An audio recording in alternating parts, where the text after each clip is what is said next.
আসসালামু আলাইকুম। এমপিভুক্ত শিক্ষকদের জন্য সুখবর আসতেছে। তো প্রিন্সিপাল দেলোয়ার হোসেন আজিজ স্যারকে অনেকেই কিন্তু বলে যে এই আন্দোলনটা যেহেতু স্থগিত করলো, অনেকে বলতেছে মূলা 20%। এখন এ পর্যন্ত বাংলাদেশে যত সংগঠন আছে আন্দোলন করেছে, এবং এই আন্দোলন করাতে কিন্তু সরকার আশ্বাস দেওয়ার পরেও কিন্তু কোনো কাজ হয়নি। এরকম অনেক আন্দোলন হয়েছে, কিন্তু এই প্রিন্সিপাল দেলোয়ার হোসেন আজিজ স্যারের আন্দোলনে সর্বশেষ যেটা আমরা পেয়েছি, ঈদ বোনাস 25% থেকে 50%, যেটা কর্মচারীদের হয়, এটা একটা দুঃখজনক বিষয়।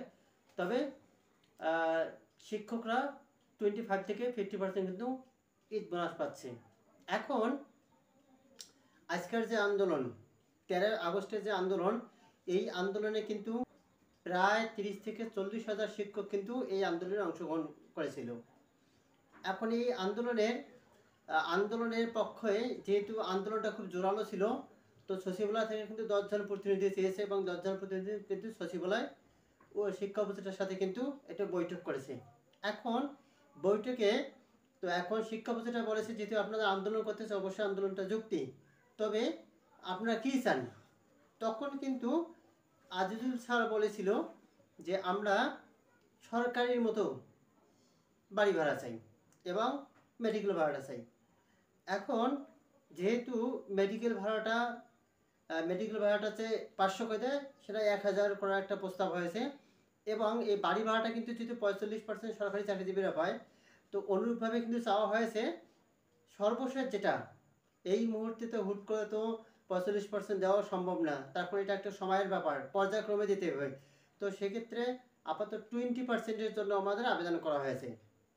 এখন এই 20% কিন্তু শিক্ষা উপদেষ্টা এবং মন্ত্রণালয়ের সচিবরা কিন্তু এটা গ্রহণযোগ্য করছে, যে ঠিক আছে, আমরা 20%-এর জন্য দ্রুত মন্ত্রণালয় কিন্তু একটা চিঠি পাঠাবে, যে আসলে এমপিভুক্ত শিক্ষকদের যেখানে 20%কে বাড়ি ভাড়া দেওয়া হয়, তাহলে তাদের অ্যামাউন্টটা কত লাগবে, এটা একটা অর্থ মন্ত্রণালয়ের কাছে হিসাব দেবে।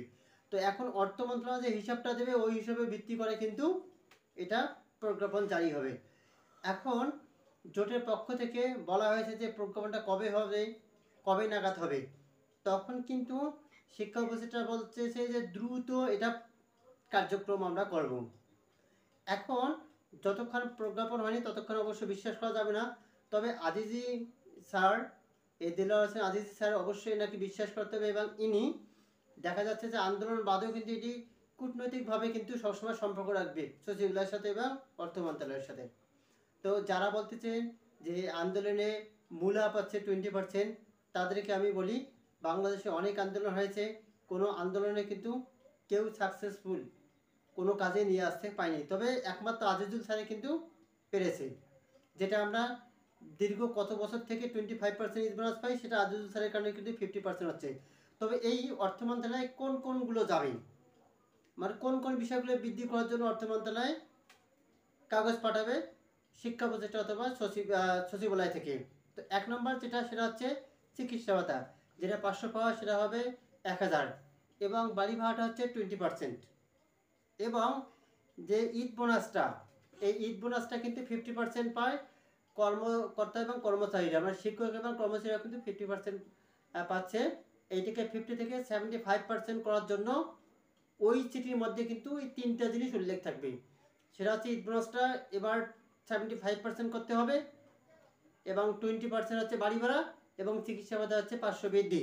তো এইটা এখন অর্থ মন্ত্রণালয়ের কাছে যাবে। এখন অর্থ মন্ত্রণালয় যদি পজিটিভ রেজাল্ট দেয়, তাহলে কিন্তু দেখা যাচ্ছে যে আমরা আশা করতে পারি 25 এবং 26 যে অর্থ বছর, তার মানে আমরা জুলাই থেকে কিন্তু এই ভাতাটা পাবো, এটা আশা আমরা করতে পারি।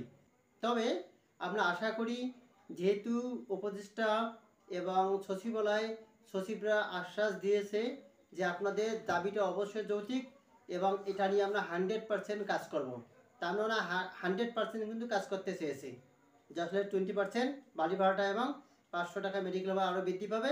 তো এইগুলো নিয়ে যেহেতু সফলভাবে যেহেতু কথা হয়েছে, সারা বাংলাদেশের শিক্ষকদের পক্ষ থেকে আমাদের একটাই কাম্য থাকবে, দ্রুত বাড়ি ভাড়া যাতে 20% হয়, এবং চিকিৎসা ভাতা যাতে 500 থেকে 1000 হয়ে যায়, এবং ঈদ বোনাসটা যাতে 50 থেকে 70% হয়ে যায় এই অর্থ বছরে, এটা হচ্ছে আমাদের কাম্য।